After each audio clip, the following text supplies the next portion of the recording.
And welcome back to a little Hey Baby. From Waterloo, Indiana, comes the Dekalb High School Baron Brigade. This is a marching band that's been a 17-time Indiana State School Music Association state finalist in the last 22 years. Let's take a listen.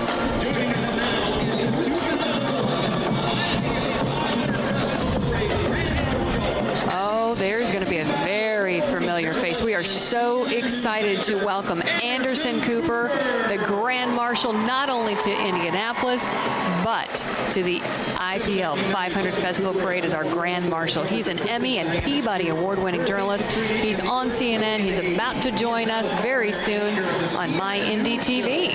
We're bringing him here locally. Absolutely. He's a passionate voice and personal perspective. He's going to bring that to Anderson, the nationally syndicated daily one-hour talk show premiering September 12th, 5 p.m. on our own My Indy TV. And here we have the drivers of row 7. That was a quick look at Justin Wilson on row 7. Beside him is Jay Howard from England. Did not qualify last year, moved teams to Bobby Rahal this year. And Thomas Schechter, who lives right here in Indianapolis, has for, I believe, the last 10 years. Thomas Schechter right there, finished 4th in 2003, where he also led the most laps with that year's Indy 500. Brings a new sponsor this year, Redline. Row 7. All right, and here is the one thing that they all want to get to.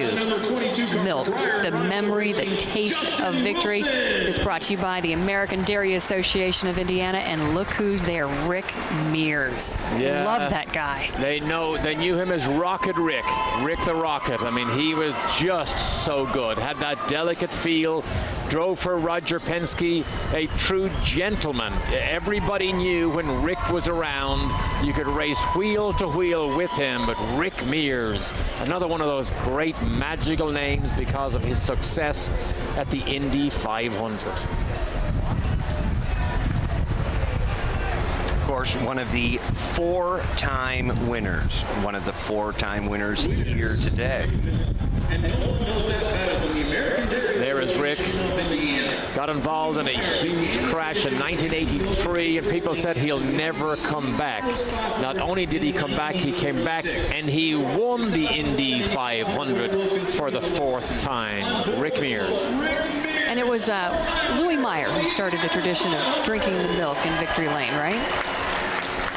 Yes, it was. I remember Donald Davidson doing that, or telling us about that. I think it was 1936, when it was actually buttermilk that he liked. I'm not sure people like buttermilk these days, so we've made it to real milk, which is a pleasure for everybody. And here's one of those great looks, replica of Johnny Rutherford and Bobby Unser's cars right there. That was a Parnelli Jones car that we saw. Look at these things.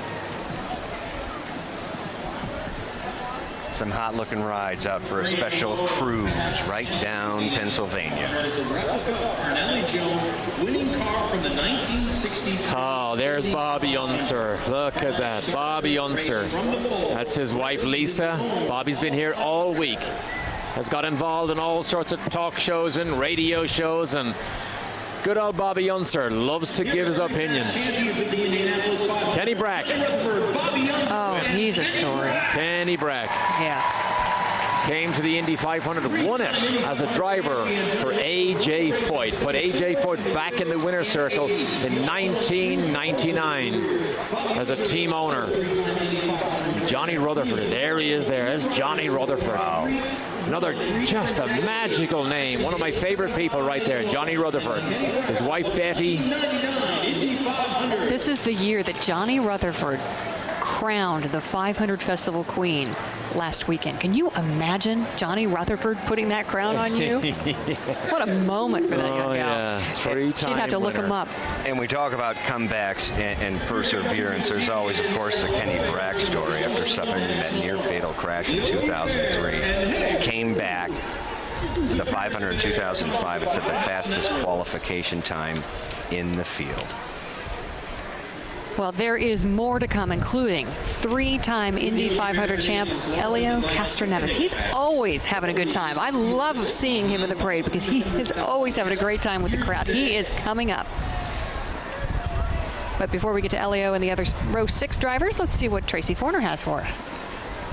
A man who needs no introduction, but it's my job to do so anyway. Anderson Cooper, Grand Marshal. Okay, that's the reaction I was kind of hoping for. What'd you think when you first heard? I was nervous when I first heard because I thought it meant I had to like wear a big hat and have a baton and like go in front of the parade. But once I learned that that's not what the Grand Marshal does, I was thrilled to do it. You know, it's incredibly exciting and it's such a it's a great day. It's a great city and such a great American event. It's really it's an honor. Well, I'm glad you said that. With it being the 100th anniversary, a lot of people, not even casual racing fans, paying more attention to the city and the event. Are you getting some new perspective being this close to it? Absolutely. I've watched this on television every year, so to actually be here and see it, it's great. It's really incredible. How do you even have time to be here? We appreciate it. No, don't get me wrong. We are thrilled that you're here, but you are everywhere. You are global. You're a brand. You're an identity. And how do you have time for this? You've got a lot of plates twirling. I sound like a cereal. I'm a brand. I don't know. I was asked to do it, and I was. A lot of times I commit to something and then I have to change it because a news event happens. But it's been a difficult week. For a lot of people in the country with the tornadoes in Joplin, Missouri, and Oklahoma, and I've been there all week, and I was able to come here for the day and actually for the weekend, and it's nice to be able to do a variety of stuff, and it's nice to, after having such a tough week, it's nice to be in a place where there's such happiness and such joy and excitement. Well, again, we appreciate you being here, especially considering you're spinning another plate. Anderson, the new talk show is going to be 5 p.m. on Mighty TV. Did you see that you had a loose hour in your schedule that you needed filled? What sort of spurred that? What started that spark to do this? Yeah, I was filling in a lot for Regis on the Regis and Kelly show, and I really like working with an audience, and I really like kind of showing different sides of myself. So I wanted to do a show that's not a news program. I want to do something that is a daytime talk show geared toward women, and be able to kind of show myself as a much more of as a real person rather than kind of just the news guy.